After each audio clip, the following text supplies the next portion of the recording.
it didn't feel nefarious. It didn't feel self-interested. And I'm very paranoid about that becoming the story. It's part and parcel of what we're trying to do. Alert the world about a huge, sprawling humanitarian crisis of like catastrophic proportions that has touched everyone in a nation of 44 million people. And I happen to be one of them. To ignore that and act like that isn't the case is a disservice to everyone else who's going through it. Sudan is the site of the worst humanitarian crisis in the world. The numbers are staggering. According to UNICEF, 30 million people out of Sudan's total population of 50 million are in need of urgent humanitarian assistance. 21 million are acutely food insecure. 12 million have been displaced. Over 4 million have fled to neighboring countries. UNICEF reports that 17 million school-aged children are not in school. What began as a power struggle between the Sudanese armed forces led by General Abdel Fattah al-Burhan and the Rapid Support Forces, or RSF, led by General Mohammed Hemeti Dagalo, has become a cataclysmic, full-blown war. The United Nations and other NGOs estimate that as many as 150,000 people have been killed since war broke out in April 2023. I'm Adrian Harewood, and this is In Bed with the Elephant.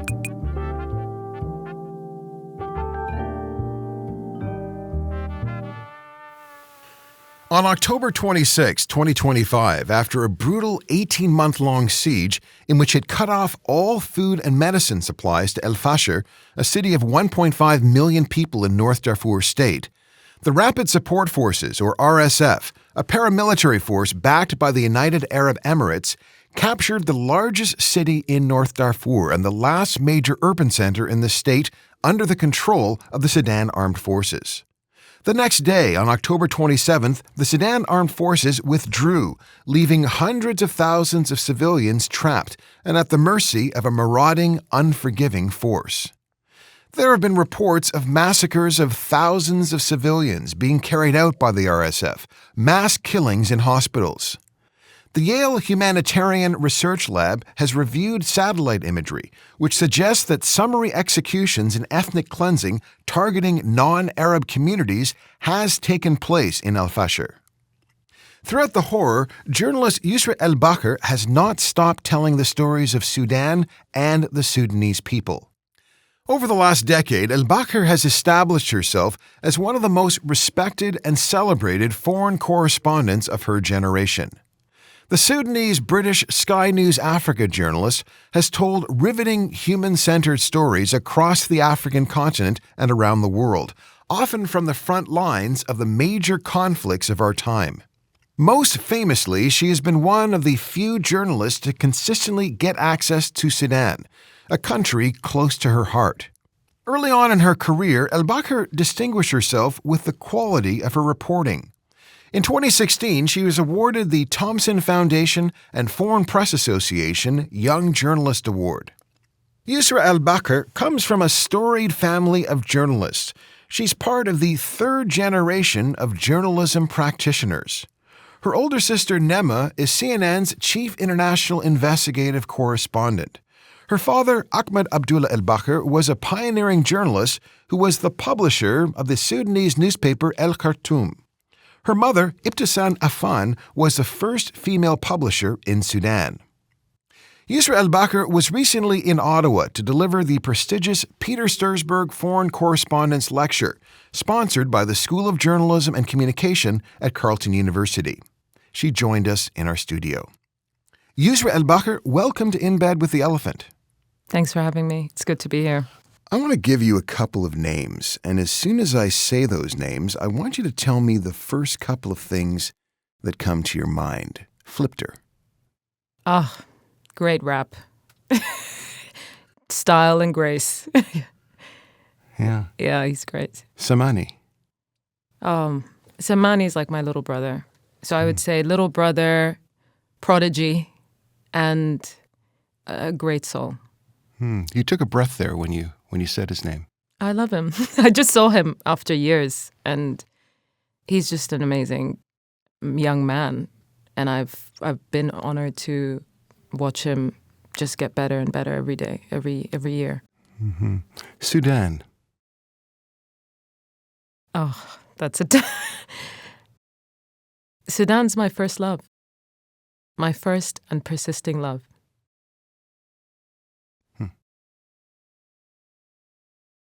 Sudan taught me how to be a human being. You know, as a kid, I was always a bit overwhelmed when we'd go back home. Just it was so abruptly different to the UK, to Devon. But I just remember feeling the richness of it. And, you know, I'd go back to the UK and I'd be like, this isn't me, you know, this isn't where I'm happy and comfortable. But, you know, I just dealt with these contrasts and then moving back again as an 8-year-old and going to school. And it was hostile. It was tough.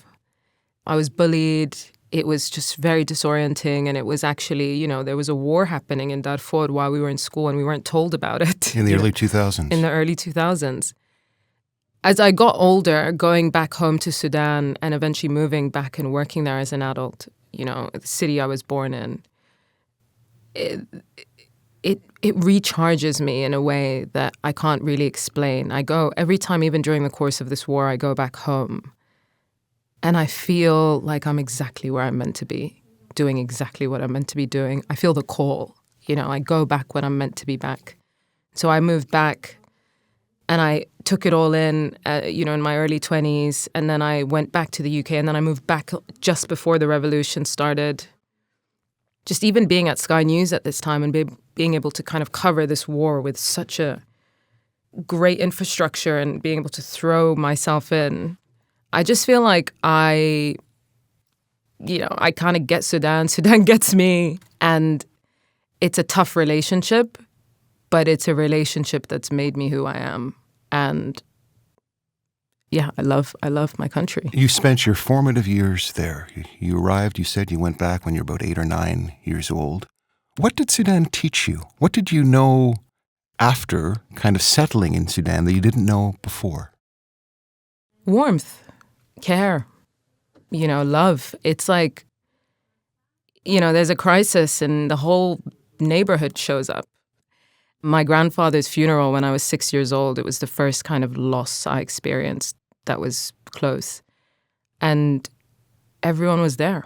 You know, you show up for each other. The community is keeping everyone alive. And there's just the isolation that I would feel in the UK. The feeling that every house was its own unit separate to each other was very weird for me. We lived in a cul-de-sac in Exeter because that's where my dad did his PhD just before I was born. And it was idyllic and beautiful, but it was very siloed, you know. That's not Sudan. You know, your business is everyone's business, for better or for worse. And as I've grown older, I've realized that that is a survival mechanism. You know, it's a reason that these networks exist. It's because it's such a harsh environment and you need to be able to lean on your neighbor, on your cousin, on your friend. So Sudan's taught me generosity of spirit and the true purpose of service, you know, the idea of giving because you have to. In Sudan, there's a lot of emphasis on acts of service. One thing that we say when someone says thank you, you say no thanks for a duty. La shukur ala wajib. And that is really how we operate. You know, you can hate someone and they ask you for a favor and you'll kind of get your act together and just help them out. It's your responsibility. It's your responsibility. And it's not even for that individual. It's for the community. My dad is a real acts of service guy. Like he would get people scholarships into universities and and I'd just watch him growing up doing these things nonstop. People show up at his house, we need to get something sorted, and he'd use all his connections as a journalist and a politician to try and help them out. And I think it's like, it's not even about the other person. It was about him and who he wanted to be in the community and for society. And I really feel that now with my work.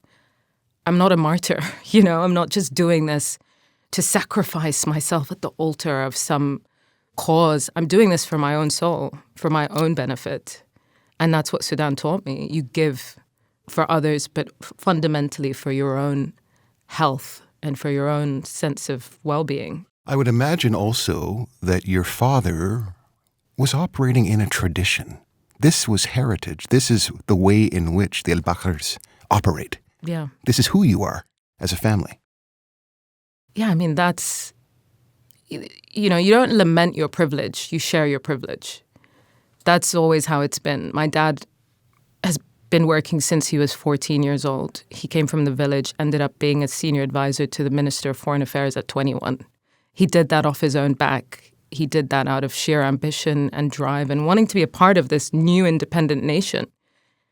That sense of patriotism goes with the service, goes with the sense of community. It's all a part of this kind of really idyllic nationalism that's been distorted and obviously exploited and used and warped and kind of militarized. But that patriotism is really at the heart of it, like love of country, love of neighbor, love of self, all kind of in one. Mm-hmm. Your parents, I think, are around the same age as my dad. My dad is in his late 80s now. So your parents are products of the 1950s. Yeah. When there was a sense of possibility, there was a sense of hope. There was a sense that Sudan could be a beacon 100%. For the world. Yeah. And they had the education, right? They had the tools and they knew what was possible.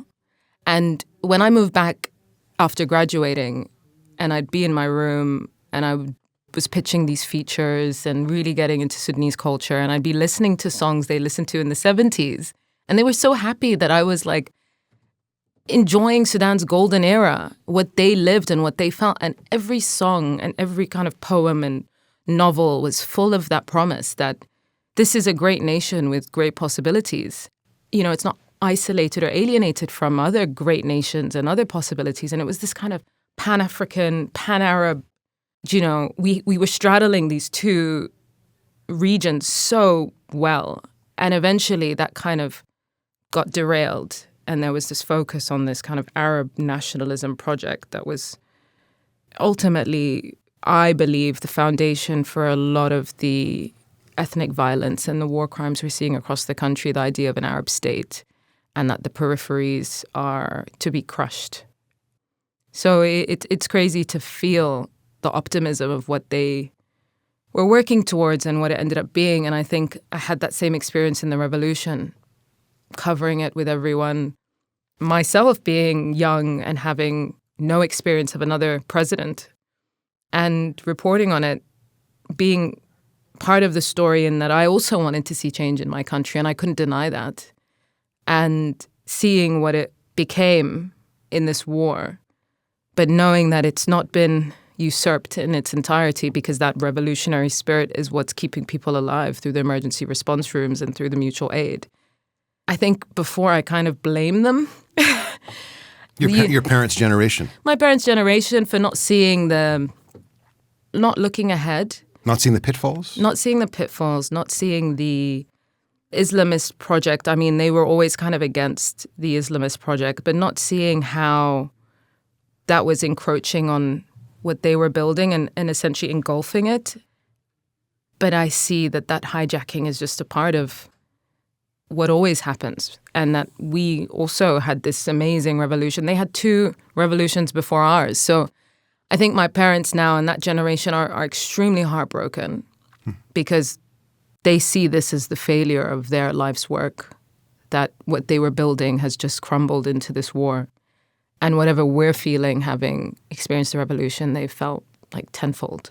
I felt that watching the interaction between you and your mother when you return to your home. You go to your home in Khartoum, I guess for the first time in 2 years, earlier this year.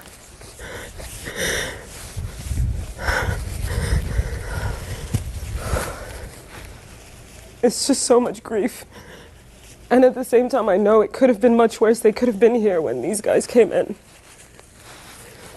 The loss is confirmed. Our home of 25 years, once full of family and friends, and many of our memories, has been ransacked.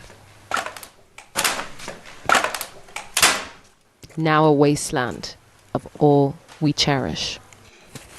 You're speaking to your mother, and your mother tells you, I was supposed to cook for you. I was supposed to cook for the grandchildren. This is where I was supposed to be. This is where I was supposed to be buried. Mm-hmm. I call my mother to put her at ease. Look at this old one of you as well. But the grief erupts. I never thought that I'll see my house like that. This is my house for the end of my life. I was supposed to die here in this house. I was supposed to be buried here, in my country. I was supposed to enjoy my garden and my place. I was supposed to cook and cater for you and your children. I was supposed to be here for the rest of my life. Alhamdulillah, thank God for everything. It was heartbreaking to watch that, actually. And you sense that it was a lament, and it was a sense of deep loss, but also a sense of foreboding about what's next.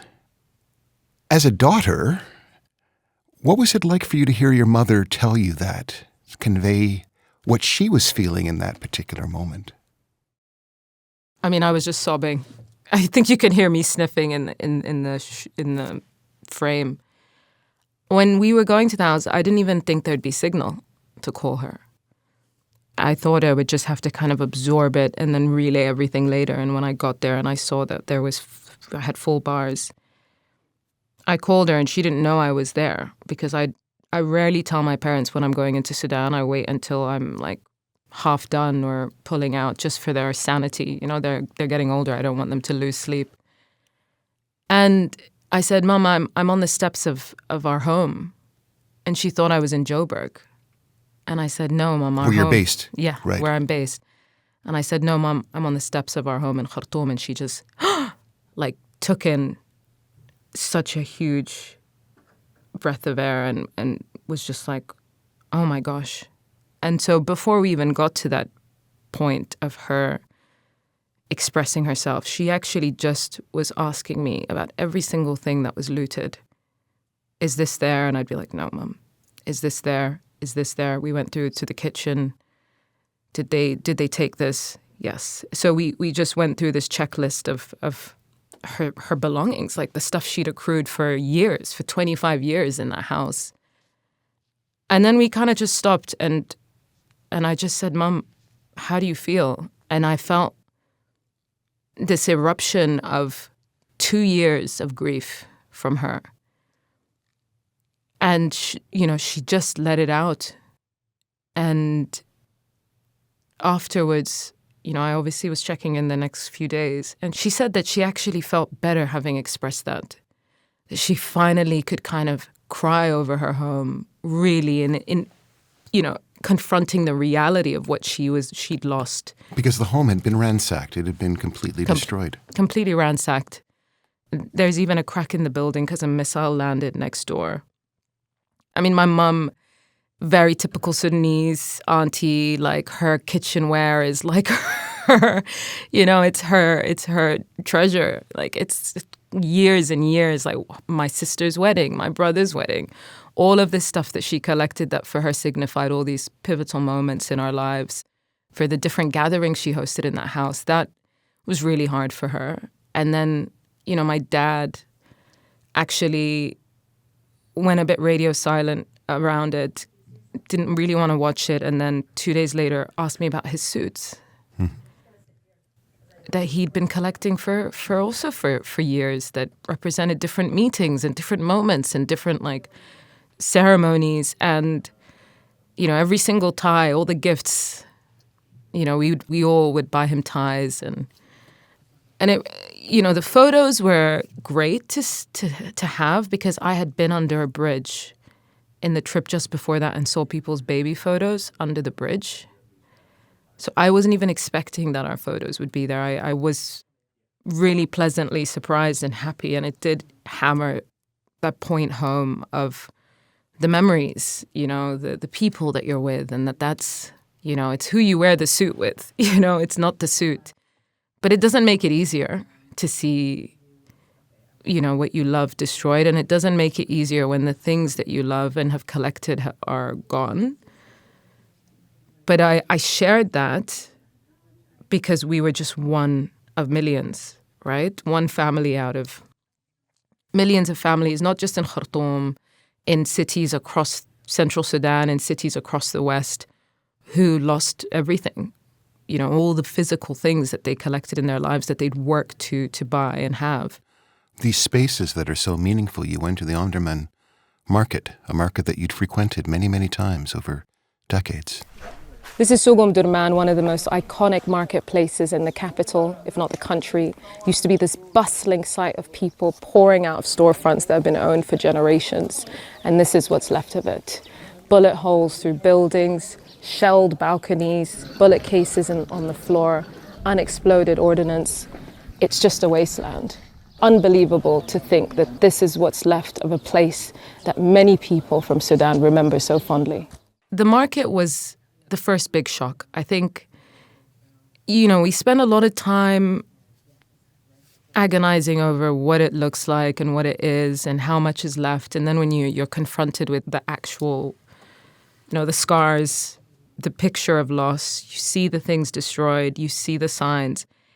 I kind of short-circuited for a moment there, and I remember my cameraman at the time, Garwin, turned to me for a piece to camera, and I couldn't speak in the center of the market. I actually was like, I need a moment, and I just had to let the grief come up and out and cry, and then be able to start to describe what was around me. And the market, just in terms of like cultural value, is so, like, the loss is so huge. This is like 100 years worth of, you know, antiques and businesses and like lineage, you know, like gold stories.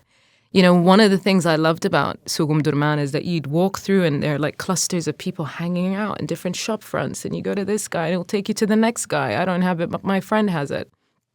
And, you know, this bus stop, and it was the old post office, you know, the old British colonial post office.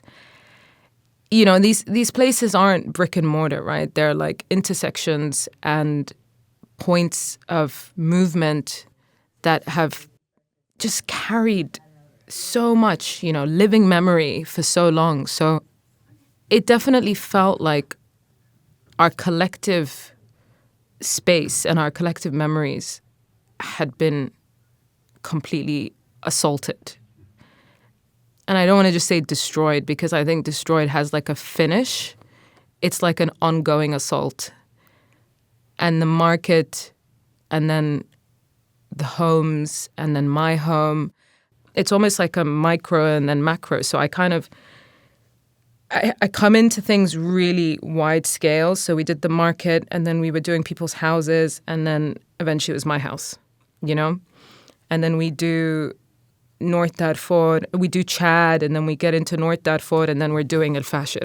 It's this triangulation of like getting closer and closer, and I actually prefer it that way, because I think it's not just for my own sanity, because I think I do need to kind of warm up to these moments where I'm sharing such intense experiences that are so intimate, but also because I just need to keep focused on the fact that this is a collective issue, that the scale of this is so huge. And when we come back to this narrow point of it being just about one person, and that person potentially being me, I want there to have been so much in the lead up to that explains why that one case study matters in the broader context. You are the third generation of journalists in your family. Both your grandparents were journalists. Both your parents are journalists. You have siblings who are journalists as well. What does it mean for you to be a journalist? It's a commitment to human stories. I know I'm not I would say like a political monster, you know? I'm not out here trying to get the big interviews with the big presidents and go through the dockets and find, you know, I can do that. I enjoy doing that every now and then. I love an investigation. I love a good interview, but I have increasingly leaned into what my strength is and what I enjoy doing, which is connecting with people and sharing their stories as purely as I can, transmitting their experience as well as I can. So I think being a journalist for me is a commitment to the communities that need their stories told, and doing that in a way that is, serves the purpose of everyone. I don't think that a story should have an impact on the people who are the most vulnerable that is negative. And I really mean that. I don't think we should be distorting information at all, obviously. But I'm constantly asking myself, why am I doing this? Why am I going here? What does this mean? And if I feel like there's a little bit of, and this has gotten more fine-tuned with time, but when I can sense that there's something in there that feels a little bit, I don't want to say corrupted, but self-interested, I do the work to try and, kind of weed that out. Because I've experienced the harm of journalists coming into our country and serving themselves and getting that story and leaving us. Extracting. And I think that the moments where I've gone back to Sudan, we've been in a state of being discarded. When I moved back, when I graduated 10 years ago, it was barren. No one cared. No one was reporting on Sudan. We'd seceded from the South. Our president wasn't going anywhere. We were just kind of relegated to this doomed dictatorship, and no one was covering Sudan. You were saying that when you went back in 2015, people would only, in the international sphere, people would only reference Sudan with regard to the genocide that had taken place in the early 2000s, which was devastating. But it was almost as if there was nothing else to say about this country. What the Sudanese government got in terms of the genocide in the early 2000s was absolutely well-deserved. But for the people of Khartoum, they were being completely conflated with the government. When I moved back, it's actually the first story I pitched was of wrestlers from the Nuba Mountains training for the Olympics, and they... In Tokyo. Yeah, training for the 2020 Olympics in Tokyo. I actually worried what COVID did, if COVID derailed that. But it didn't matter because at the time it was this amazing goal that they were working towards. And their wrestling ring is in a neighborhood with a lot of displaced Nuba. And I would go on Saturdays and the energy was incredible. It was amazing. And I just kind of felt like, how can I report on what's happening in the Nuba Mountains and also celebrate what they're doing here? Why does it have to just be them in a state of like victimhood and helplessness and rebellion? Why can't it be both? Because they are occupants of Khartoum, they're residents of Khartoum. And why is Khartoum only the government and the state and the elite? So that was kind of a big gateway for me into really just trying to create an inclusive picture of what Sudan is that culminated in covering the revolution, because all of that kind of was out in the open and was coming out with such pride and such boldness. But I was really trying to get into these strands of the different threads in Khartoum and what makes Khartoum. And recently, actually, I was at the screening of a friend of mine's film called Khartoum. And, he films with 5 residents of Khartoum. And they are a diverse group of people. It's a woman from the Nuba Mountains, a tea lady who I actually met in Nairobi, and she was so beautiful. I took a portrait of her, and then she was in this film. 2 kids who we would consider street kids. A young man who's like your typical like savant Khartoumi guy who would be like a protester, rode his motorbike through the protests and like picked people up and helped them out. And a bureaucrat. And I just was so happy to see that, because that is what we were all trying to show at that time, like this renaissance of culture in Khartoum, 2016, 2015, that preceded the revolution, was that Khartoum is all of ours. And we need to tell each other's stories, and we need to be a part of each other's stories, because this kind of segregation that had been so normalized is exactly how we end up in these kind of wars and how we end up being easy to govern and repress. And so it really shaped how I approach journalism, essentially. And now when I go to places that I've never been to before, I'm just trying to listen in and hear what wants to be given a stage that wants to come forth. And I think it really helps because I'm never going to be an expert on Africa's 54 countries. And I knew that when I took this job at Sky. I told them, anyone who says they're an expert on Africa and is my age is lying to you. But I think what Sudan has given me is a knack to find the human story that really tells it all. When you are telling your stories, it's very evident as someone who has watched a lot of stories. I'm dating myself, but I watch a fair number of stories. But there's a soulfulness about your reporting, right? There's a certain kind, you operate in a particular kind of spirit.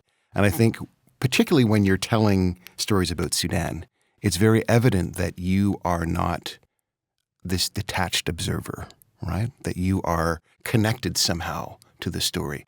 And I'm wondering, when you have that kind of intimate relationship with a country and then you attempt to tell its stories, how do you go about kind of monitoring yourself, right? There's often that argument that as a journalist, you don't want to become the story. But it's fair to say, like, often in your reporting, you have been part of the story. There's that scene of your uncle. Yeah. Maybe we do one more interview. Oh my God, that's my uncle. That's my uncle. المحسن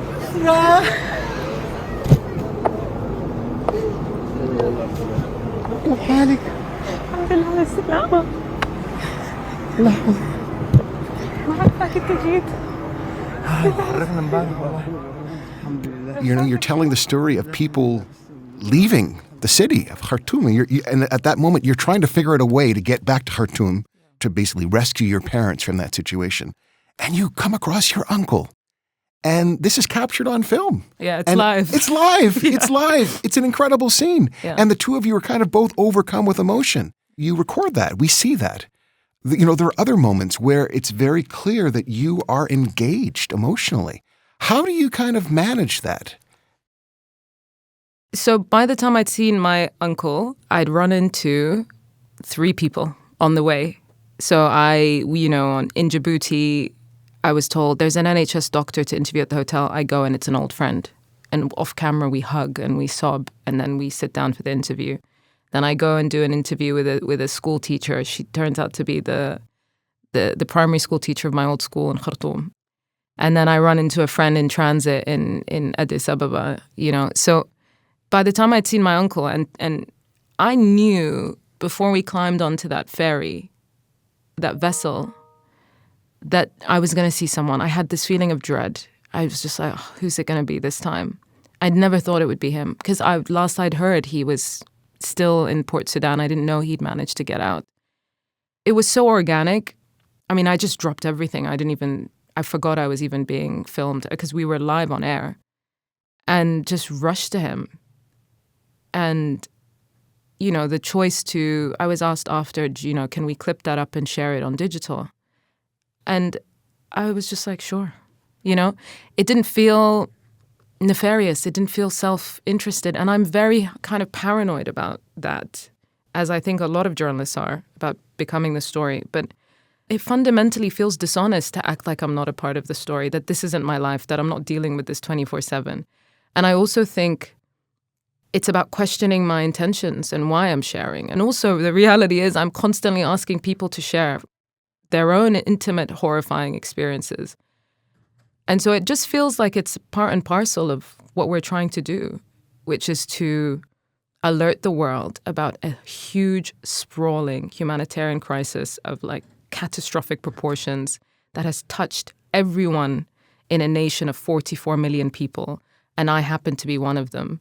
And my privilege and all the things that you assume that I have as an educated woman who lives in, who straddles the West and Africa, I too am impacted, and my parents are impacted, and my life has changed, and that's just the reality. And to ignore that and act like that isn't the case is a disservice to everyone else who's going through it.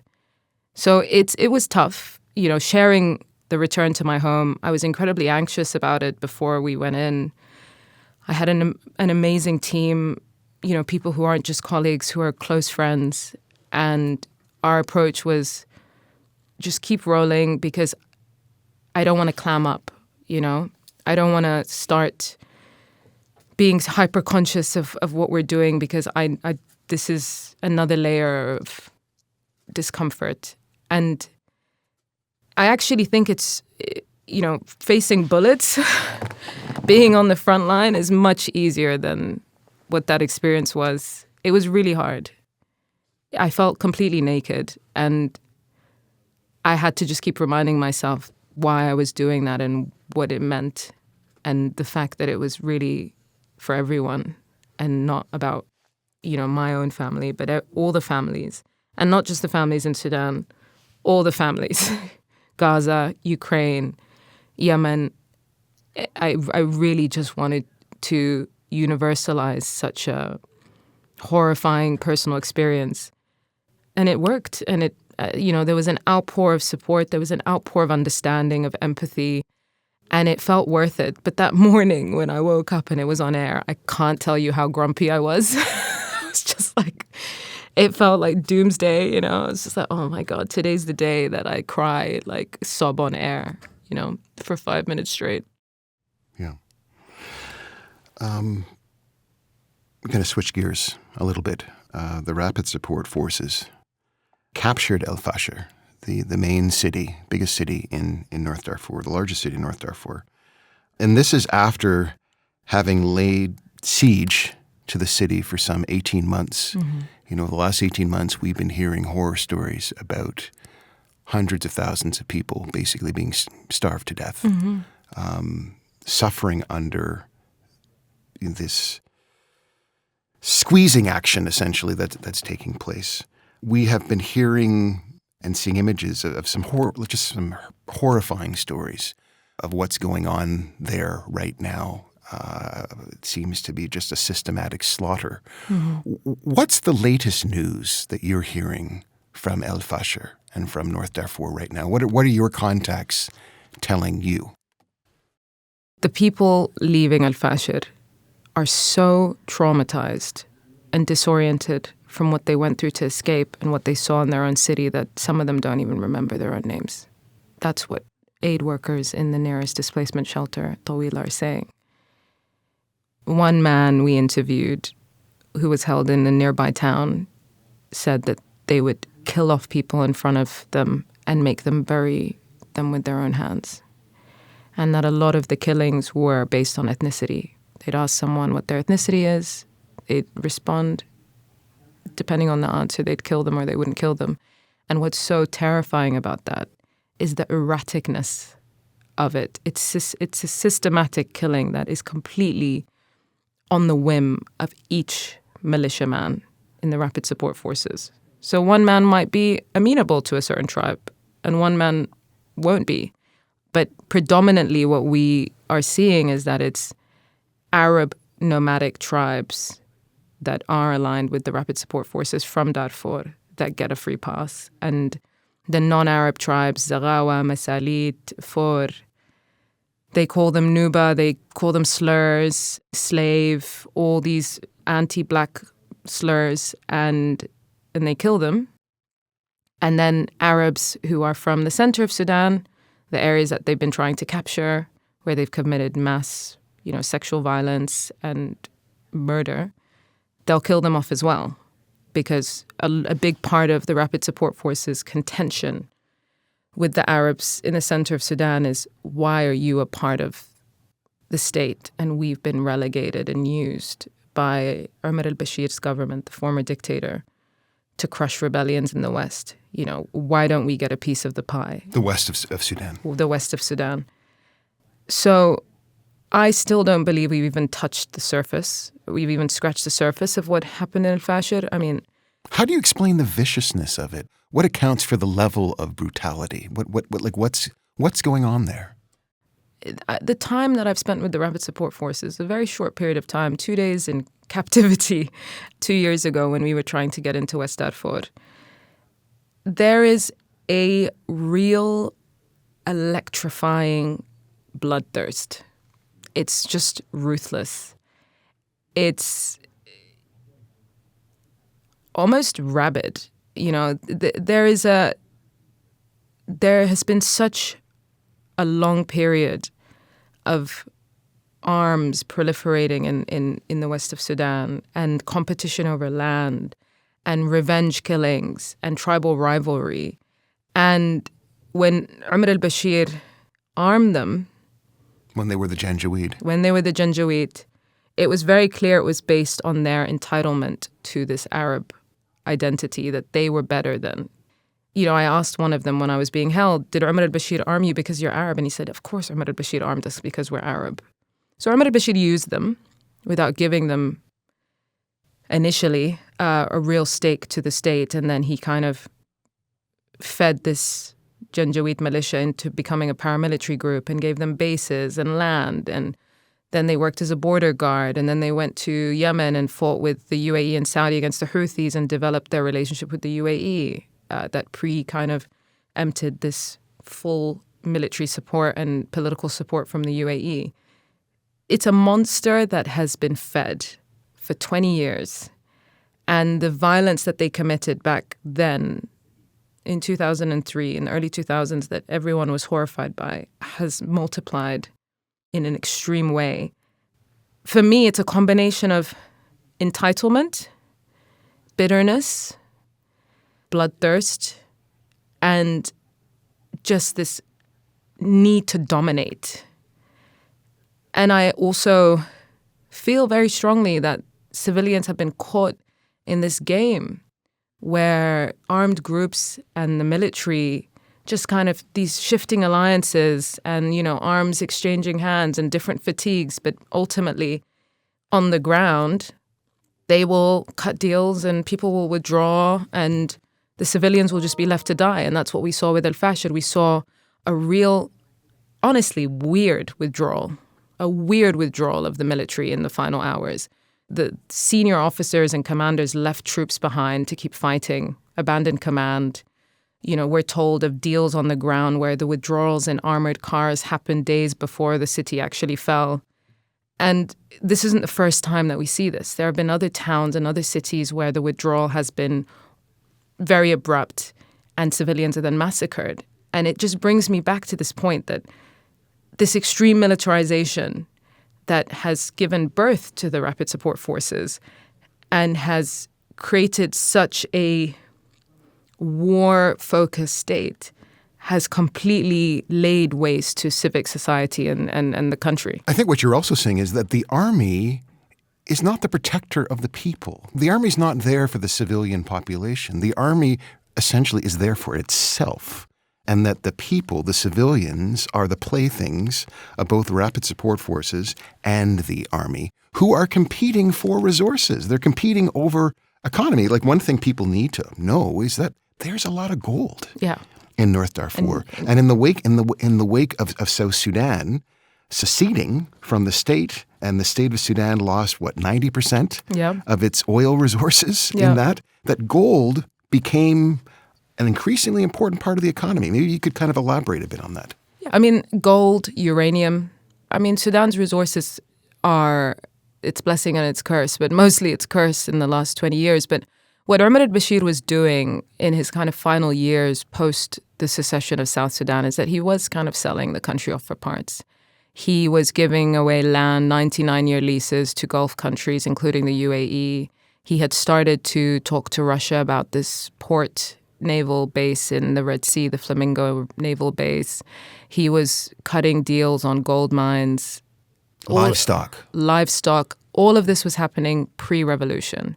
And so when the revolution happened, what started, I think, laying the foundation for this war was it wasn't just a fight for power between the military and the RSF. It was also a scramble to compete for gold mines. And being the dominant power in Darfur, the rapid support forces had access to the gold mines, and they were working with Wagner to protect gold mines, and they were being trained on how to protect gold mines. The Wagner, you're referring to the Russian mercenary group.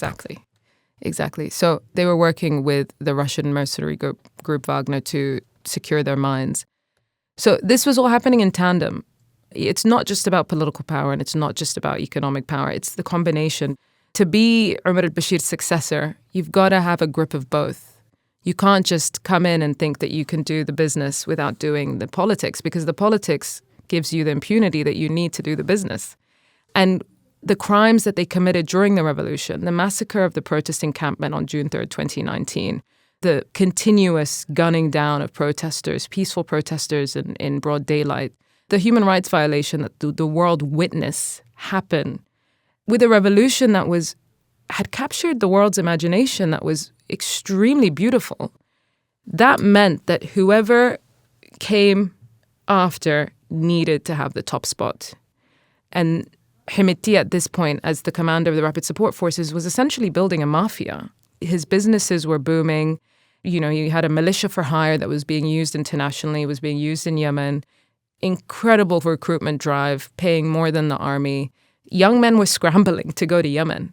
It was wild at the time to hear that they wanted to pay, their families wanted them to go. And so the competition between the Rapid Support Forces and the military had nothing to do with the safety or the interests of the people, and everything to do with their own conflict of interest. And so at the moment, the Sudanese army, for millions of people, is their only hope to safety. I can acknowledge that, having been on the ground and seen people come out of RSF siege and be relieved to be in an army-held territory. Obviously, before then, they have to deal with being an army-held territory and the militarization and the control of that. But the army's been using this war to garner popular support after a revolution rejected it on the global stage and wanted an end to military rule. They have a huge recruitment drive. They were asking men and women in the thousands to join the army, and many did, including revolutionaries. And now they're asking people to join the special forces. And so both sides are benefiting from this war in a big way.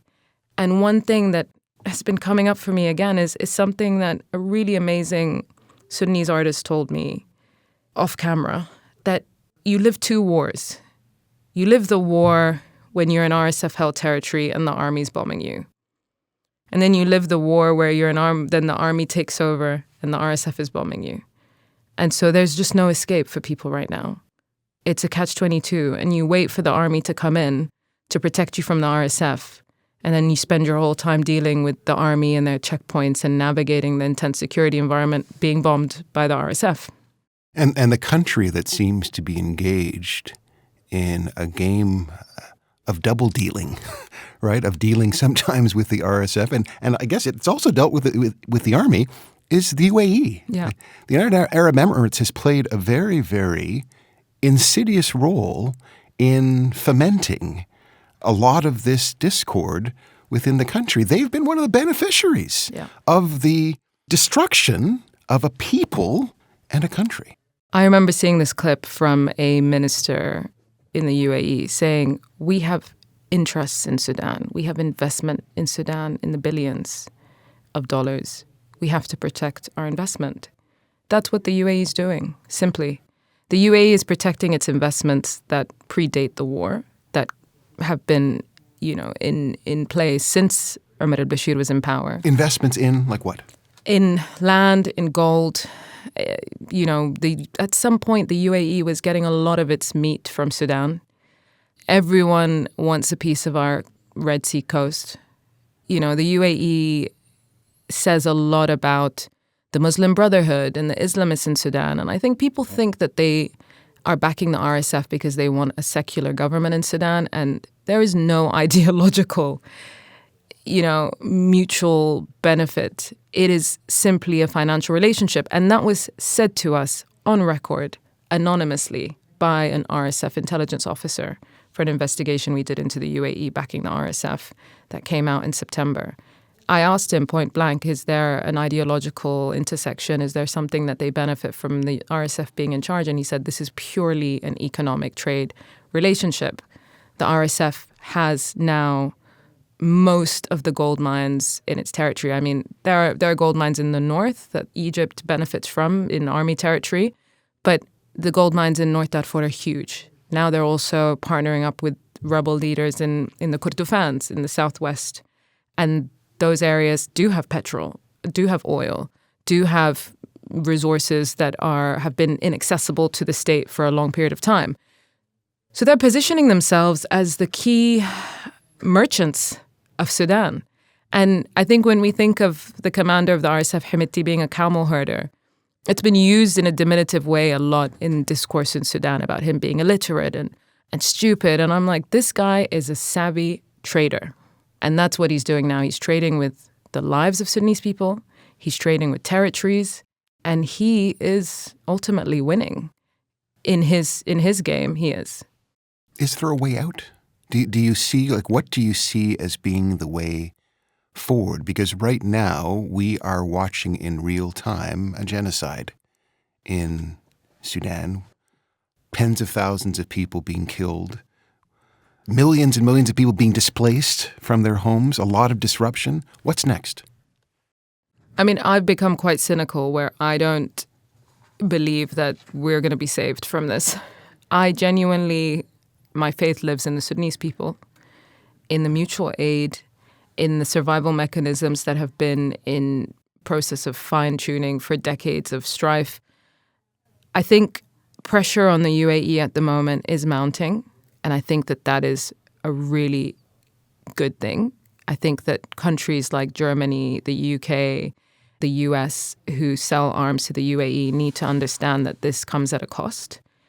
But I also find it difficult to believe and have faith in the UAE actually facing any pressure given its economic position in the world and all the investment it's put into these countries that it buys arms from.